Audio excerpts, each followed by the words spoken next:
Okay, before we get into the video, this channel just hit 500 subscribers. There's a lot of exciting new content on the way, so make sure to subscribe if you haven't already, and let's see if we can get to 1,000 by next year. Now on to the video. Today I'm making a beat out of a Rubik's Cube.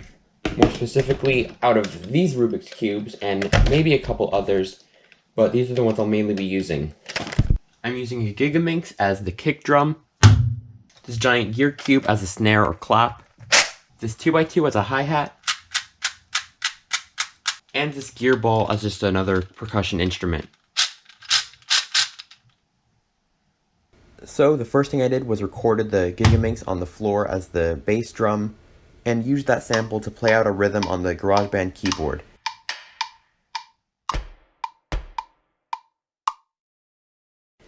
Then I just went in and edited it, made it at the right time, and also changed the sound to my liking with the EQ tool.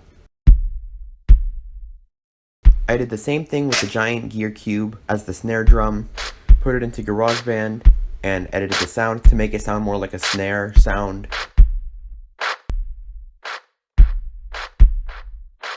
Same with the 2x2 as the hi-hat. Actually pitched up the sound of the 2x2 turning a couple octaves to make it sound more like a hi-hat, and here you can see I'm editing the sound to make it sound better.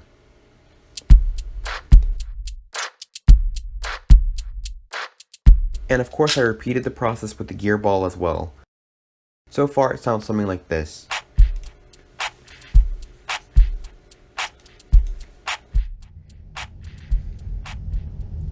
Okay, so I think I have a good drum pattern, but I'm not finished yet. And for this next part, I think I'm going to have to cheat a little. Well, I guess it's not cheating if it's my own YouTube video, I decide what I want. I'm not going to be using the cubes as instruments, but I am going to use them to decide how I'm going to make the rest of the beat. That might sound confusing at first, but here's the music theory behind it. So basically, in music, there are 12 different notes.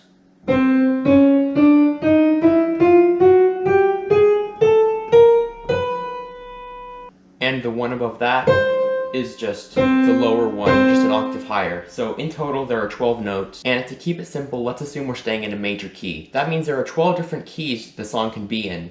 And that means we could use something like a 12-sided object to decide what key the song was going to be in. And that's where the Megaminx comes in. So I assigned each key to a color on the Megaminx and then rolled the Megaminx on the floor like a die. And it landed on orange, so the beat is going to be in the key of G sharp or A flat. So great, now we know what key we're going to be working in here. But now we need a chord progression, and to figure that out, I'm going to use a Pyraminx. So basically there are 4 chords used in a lot of music, the 1, 4, 5, and 6 chords, or in our case, these chords. So I assigned each chord to a color on a Pyraminx, then rolled the Pyraminx on the floor, and looked at the bottom color. I did this 3 more times to get a full chord progression. Okay, so now we know the chord progression, which sounds something like this. That last chord was twice as long as the first 2 because I rolled the same color twice on the Pyraminx. So now let's put it into the beat. I found a keyboard sound that I liked and put the chords into GarageBand.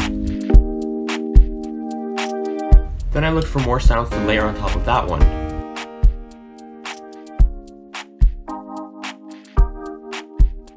Until I finally found one that sounded good.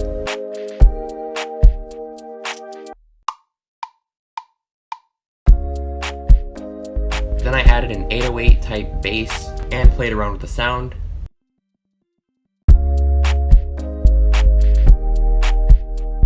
Then I added this other little sound to make the beat sound more interesting.